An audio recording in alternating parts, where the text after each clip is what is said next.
C'est un petit fromage qui est fait ici. Les Perrier, s'il vous plaît.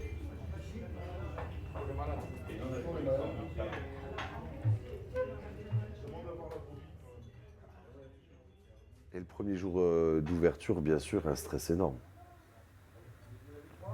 C'est la première fois où on ouvre un restaurant qui peut accueillir une cinquantaine de personnes. C'est pas une masse à faire hein, de déménager loin et de changer de vie complètement. Hein. Donc j'aurais dit courage, patience et persévérance. Patience, parce qu'on aimerait avoir une entreprise clé en main, tac, on arrive, hop, c'est fait. Mais on ne pouvait pas y arriver parce qu'on n'aurait jamais eu les fonds, si tu veux, par rapport aux banques. On n'avait pas de capital pour pouvoir emprunter tout de suite et faire nos travaux. Et beaucoup de stress, bien sûr, mais l'envie de bien faire. Et comme on faisait bien avant, on n'aurait pas vu pourquoi on n'aurait pas fait mieux.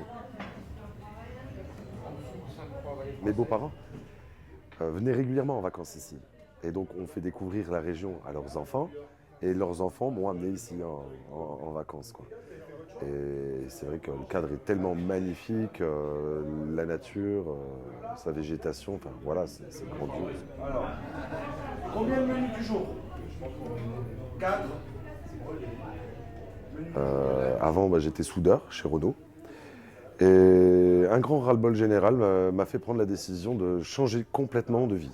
Casser toute cette routine, boulot, dodo, l'usine, l'envie du grand air, d'aller se reculer un petit peu. Tous les trois, on a quitté nos métiers. Ma femme et sa sœur étaient factrices pendant plus de 10 ans. On a fait une rupture conventionnelle, ce qui nous a permis de pouvoir atterrir à, comment on appelle ça, une création d'entreprise via le Pôle emploi. Voilà. À lieu de tout, vous touchez vos indemnités de Pôle emploi. En contrepartie, vous devez faire fonctionner l'entreprise sans vous tirer de salaire. Alors, la première installation, une petite sandwicherie artisanale. On convoitait déjà un bâtiment qui était, à nos yeux, magnifique. Et de là, les banques, elles nous ont dit, écoutez, on vous suivra pour acheter ce bâtiment-là quand vous aurez fait 3 ans. Donc, on a fait ces fameux 3 ans. Et quand les banquiers ils ont vu que notre petite entreprise était prospère et qu'elle tournait bien, ils nous ont fait confiance et ils nous ont suivis sur le plus gros projet, l'hôtel de Paris.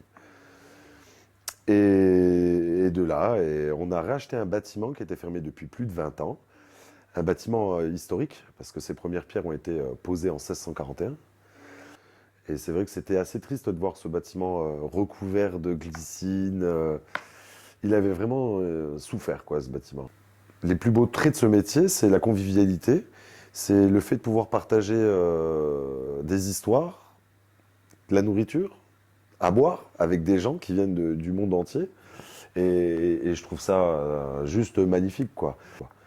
Et les gens, ils viennent pas seulement manger, mais partager un moment de convivialité où ils peuvent se retrouver très bien à jouer au baby et jouer aux fléchettes en attendant leurs assiettes, quoi. On voulait trouver une petite activité qu'on pouvait rassembler les gens, peu importe l'âge. Et c'est de là qu'il nous est venu l'idée des fléchettes. À partir de l'automne jusqu'au printemps, on fait des compétitions de fléchettes.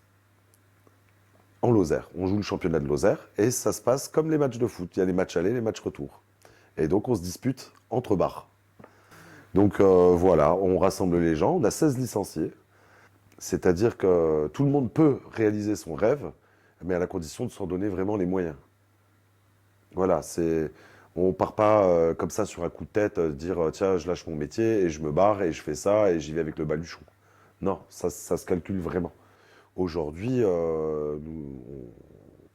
on pérennise l'entreprise, on a des salariés, et de continuer à travailler en famille, enfin, en tout cas, moi j'ai la chance que tout se passe bien et on est heureux, quoi.